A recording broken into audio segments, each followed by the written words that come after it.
एक हाउसवाइफ की कहानी। हाउसवाइफ बनना आसान नहीं। वह सुबह उठी और नहा धोकर प्रार्थना करके रसोई में आ गई। चाय के लिए चूल्हे पर पानी रखा, फिर बच्चों को जगाया ताकि वो स्कूल के लिए तैयार हो सके। रसोई में जाकर चाय बनाई और अपने सास ससुर को दे दी। फिर उसने बच्चों के लिए नाश्ता बनाया।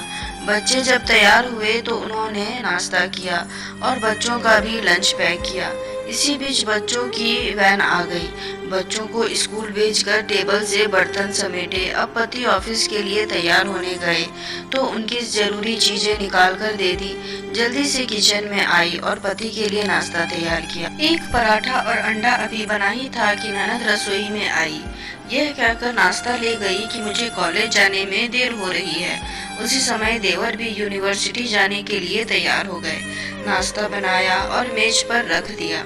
9 बजे पति ऑफिस गए तो उसने आकर टेबल से बर्तन उठाकर सास और ससुर के लिए नाश्ता बनाया, क्योंकि एक ही बार नाश्ता बनाने का टाइम नहीं होता। जब तक सास ससुर ने नाश्ता किया तब तक वह रसोई साफ कर बर्तन धो चुकी थी। सास ससुर के नाश्ते के बर्तन समेट ही रही थी कि तभी काम वाली मासी आ गई। उनके साथ मिलकर घर की साफ सफाई की। मासी को विदा किया तो 11 बज चुके थे। तभी घंटी बजी और उसकी विवाहित ननद अपने 2 बच्चों के साथ आई। मेहमानों के लिए जल्दी जल्दी चाय और उसके साथ कुछ नाश्ता बनाया। उस समय 12 बज रहे थे। जब तक वो चाय नाश्ता कर रहे थे तब तक इधर जल्दी से रसोई में खाना बनाने गई तो सास की आवाज आई, आज अपनी ननद के लिए कुछ अच्छा बनाना।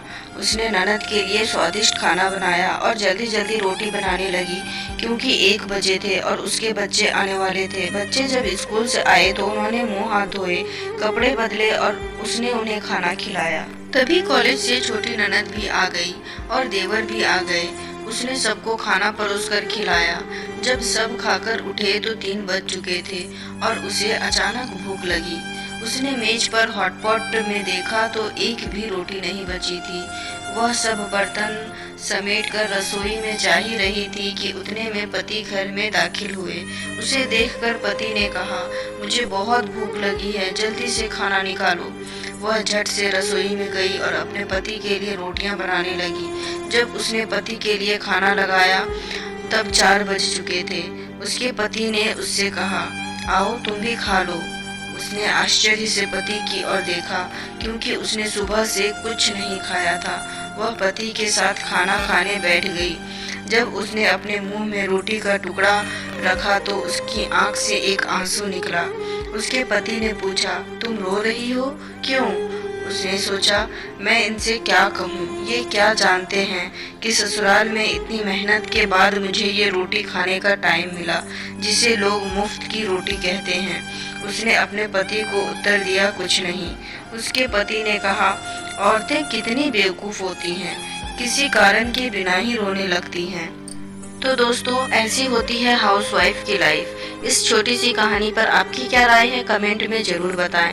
उम्मीद करती हूँ कि आपको कहानी पसंद आई होगी। अगर पसंद आई होगी तो ज़्यादा से ज़्यादा शेयर करें, लाइक करें और सब्सक्राइब करना तो बिल्कुल ना भूलें। कहानी सुनने के लिए और देखने के लिए बहुत बहुत धन्यवाद।